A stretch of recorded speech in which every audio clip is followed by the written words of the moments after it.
Nabi SAW bersabda, innama ana mru'un magbud yushiku ayyatiya rasulu rabbi faujibu wa ana tarikun fikum astaqalain ma in tamassaktum bihima lan tadillu ba'di abada. Aku ini adalah seorang manusia biasa yang bentar lagi aku mati. Mungkin sebentar lagi datang utusan Tuhanku, dia akan menjemput rohku dan aku akan mengiyakan undangannya. Tapi aku tinggalkan kalian dua hal. Tolong camkan baik-baik ini. Kenapa sih hadis yang dibawa terus kitab Allah wa sunnati, kitab Allah wa sunnati? Kenapa? Ini hadis itu kan diriwayatkan oleh Imam Hakim dan kita Mustadraknya. Kenapa kok itu terus yang dibawa? Kenapa hadis yang justru diriwayatkan oleh Imam Muslim yang lebih sahih, lebih kuat derajat kehadisannya, kesahihannya daripada hadis yang Imam Hakim itu? Rasulullah mengatakan kitab Allah wa itrati ahli baiti. Kitab Allah, pegang teguh Al-Quran, dan keluargaku. Kenapa Nabi SAW mengatakan demikian? Jawab, kenapa? Ada apa? Lalu kenapa Nabi SAW di akhir hadis itu beliau mengatakan uzakirukumullah fi ahli baiti, uzakirukumullah fi ahli baiti, uzakirukumullah fi ahli baiti. Aku ingatkan kalian ya, aku ingatkan kalian lah terkait dengan keluargaku. Hati-hati, mereka keluargaku, mereka cucuku. Dan Nabi SAW berkali-kali mengatakan, aku ini adalah manusia biasa sama seperti kalian. Subhanallah, ambil satu contoh, lihat bagaimana orang yang memuliakan dan tidak memuliakan. Ini contoh yang sangat luar biasa terkait dengan akhir zaman ini. Ada sebuah cerita yang fakta, bukan cuma cerita yang khurafat, di mana ada seorang syarifah punya anak 3. Gak beruntung yang hartanya itu bersambung dengan zuriat Nabi. Beruntung mereka yang mempunyai perhatian kepada zuriat Nabi. Nabi SAW sendiri bersabda dalam hadisnya, man sona'a ma'rufan li bani Abdul Muttalib walam yujazihi fa'ana ujazihi yawmal qiyamah. Barang siapa yang melakukan suatu kebaikan bagi Bani Abdul Muttalib, siapa sekarang? Ya para habaib di cucunya Nabi. Maka aku nanti membalasnya pada hari kiamat. Subhanallah, ini ada cerita. Tapi jangan ditiru. Ada Habib, memang nggak punya dia, tapi dia malu mau minta-minta. Dan sifat Habib yang paling kental, sifatnya orang Quraisy itu begini, merendah kepada orang, paling anti. Kalau semua ada Habib yang seperti itu, terkontaminasi. Itu Habib yang terlumuri, itu namanya. Kalau Habib yang asli enggak. Coba lihat bagaimana orang Quraisy. Kenapa sih orang Quraisy itu kalau jalan tuh harus pakai budak? Kenapa? Karena takut sampai jatuh sesuatu barang, dia nggak mau menunduk, itu nggak mau. Dia perintahkan itu yang namanya budaknya, ya kalau jatuh sesuatu yang nggak berharga, walaupun yang jatuh itu satu karung isinya dinaran, ribuan dinar, nggak diambil sama dia, diambil oleh budaknya. Dari saking merasa nggak mau merendahkan diri di depan orang. Itu sifat daripada habaib yang asli. Subhanallah, bagaimana Nabi kita Muhammad SAW kemudian mengajarkan kepada kita untuk menghormat, memuliakan mereka, sampai lihat bagaimana perhatian Nabi kepada mereka. Ini sambil contoh, ambil pelajaran tapi jangan diambil contohnya. Ada orang habaib, dia nggak mau minta-minta, apalagi sampai nipu-nipu, nggak mau. Tapi apa? Dia mau makan, dia berusaha kerja nggak dapat uang, dia cari kerjaan nggak dapat kerja, sementara dia dan keluarganya harus makan. Sehingga apa? Dia datang kepada seorang pedagang penjual barang-barang kelontongan seperti apa, beras, ya, sembako itu ya. Dia datang, Ji, saya mau beli berasnya Ji, tapi saya nggak punya uang, mau nggak Ji, saya beli pakai kertas ini. Itulah saya katakan tadi, jangan ditiru tapi gitu. Apa isi kertasnya? Hutang kepada datukku Nabi Muhammad SAW. Hutang kepada datukku Nabi Muhammad SAW. Masya Allah, Haji itu bilangnya, Masya Allah Bib, dicium kertasnya itu.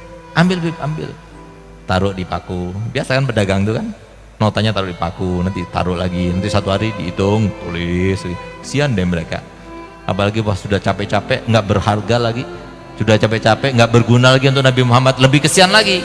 Hidupnya susah, pengen mikirkan duit, cari duit terus, tapi duitnya nggak berharga. Makanya semoga Haji Bayu saudara kita ini terus tambah banyak uangnya, supaya perjuangan ini terus, dan semua yang membantu Bola Rasul ini insya Allah pasti mendapatkan tempat di dalam hati Nabi Muhammad SAW. Ayo kita berjuang. yang dengan jabatan, yang punya pejabat dengan jabatannya, yang punya uang dengan uangnya, yang kiai seperti ini, beliau datang itu luar biasa. Datangnya saja itu sudah menjadikan sebuah kekuatan untuk apa? Menguatkan keimanan dan ketakwaan bagi mereka yang hadir. Subhanallah, numpuk 1, 2, 3, datanglah istrinya, kamu itu dibohong-bohongi, ya salah perempuan, dia itu begini, enggak, sampai timbul juga keraguan. Namanya juga seseorang, makanya kalau setan ya, setan yang nggak kelihatan itu kan luar biasa ampuhnya ya, di dalam membisiki seseorang, apalagi setan yang luar biasa yang kelihatan itu. Nah, setan sekarang yang banyak kelihatan itu menjelma ya, perempuan, apalagi istri gitu.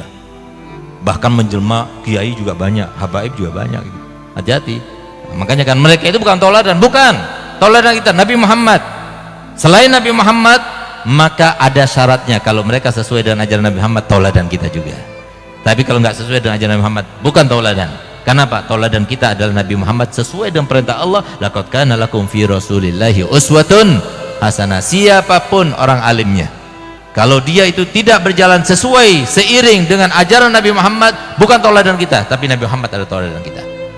Subhanallah, timbul keraguan dalam hatinya. Iya juga ya, jangan-jangan saya ini bohong ini. Subhanallah, malam harinya bermimpi Nabi Muhammad SAW.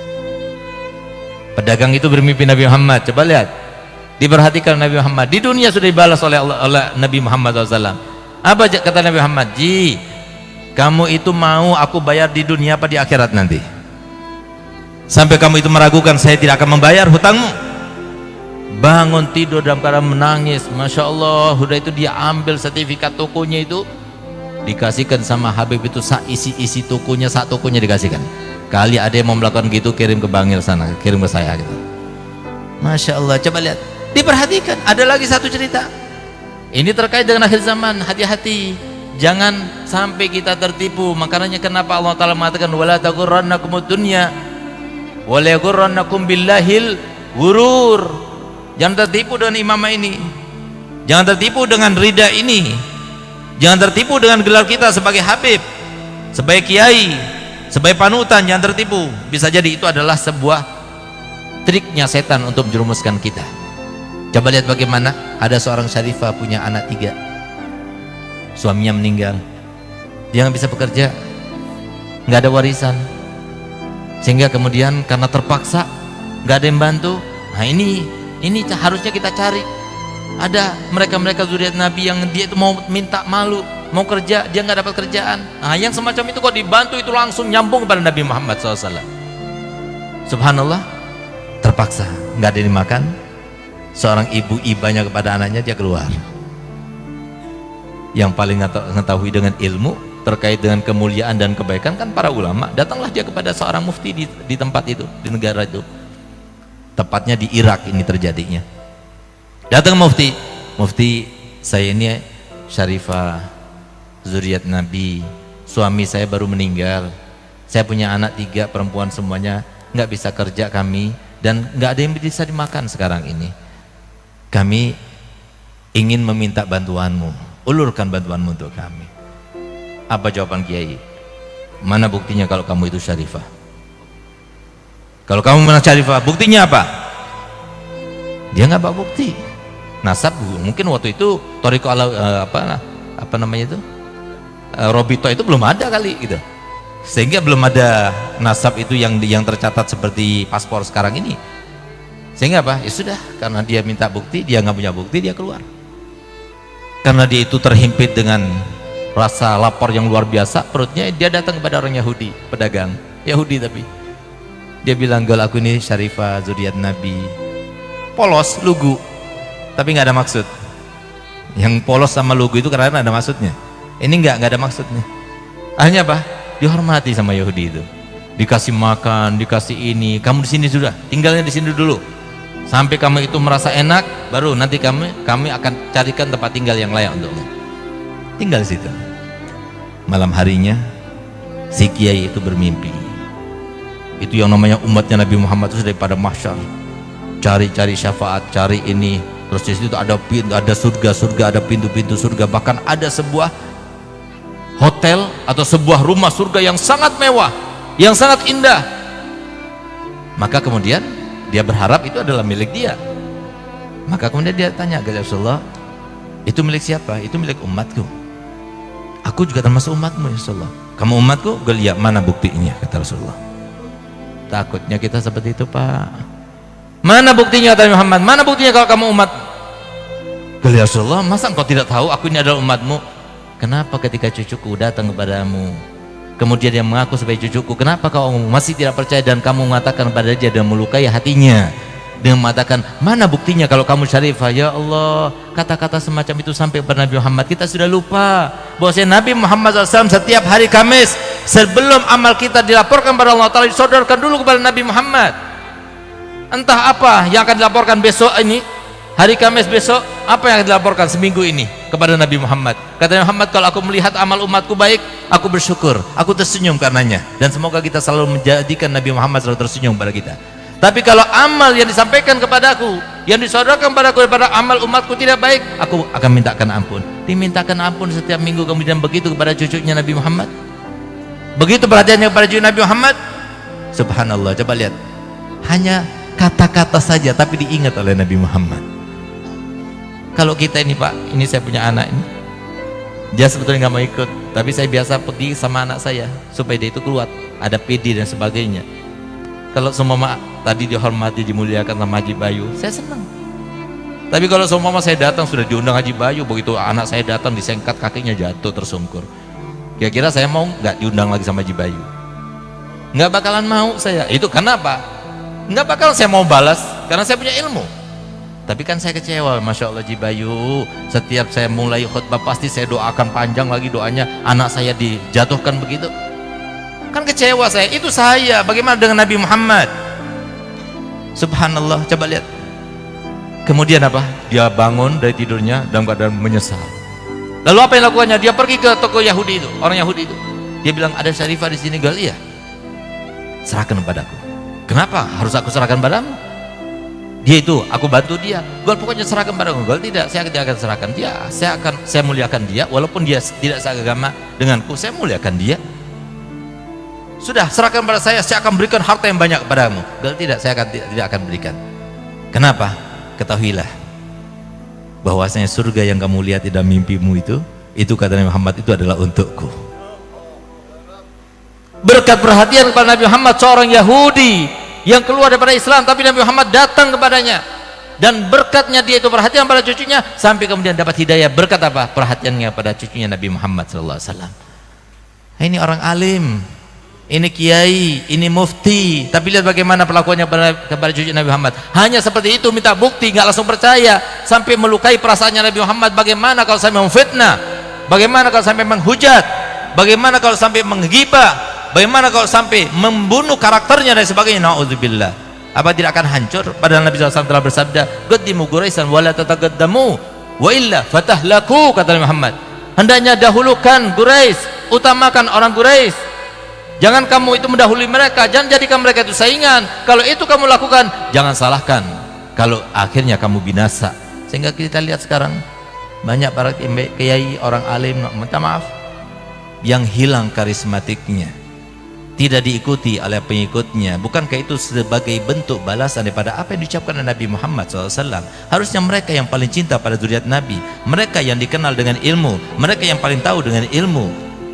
Semoga kita semua termasuk mendapatkan kemuliaan Nabi Muhammad SAW.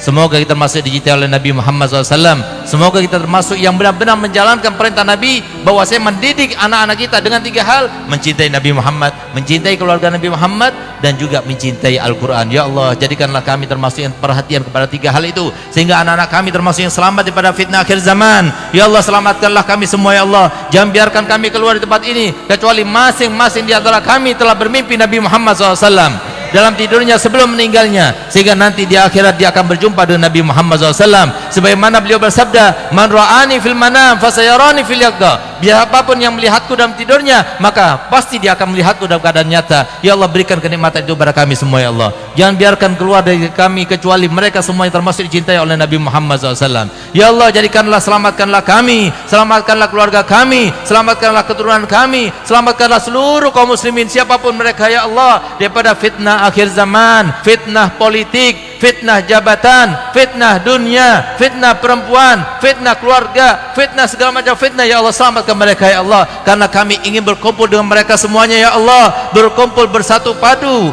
dalam keadaan ya Allah kita semuanya dibanggakan oleh Nabi Muhammad, mendapatkan syafaat Nabi Muhammad, dipimpin oleh Nabi Muhammad, di bawah bendera Nabi Muhammad, diiringi oleh syafaat Nabi Muhammad, melintas di atas sirat bersama Nabi Muhammad, dan masuk ke dalam surga bersama Nabi Muhammad. Rabbana atina fid dunya hasanah wa fil akhirati hasanah wa qina adzabannar. Wa sallallahu ala sayyidina Muhammadin wa ala alihi wasallam walhamdulillahil alamin. Kurang lebihnya saya mohon maaf. Wabillahi taufiq wa hidayah. Wassalamualaikum warahmatullahi wabarakatuh.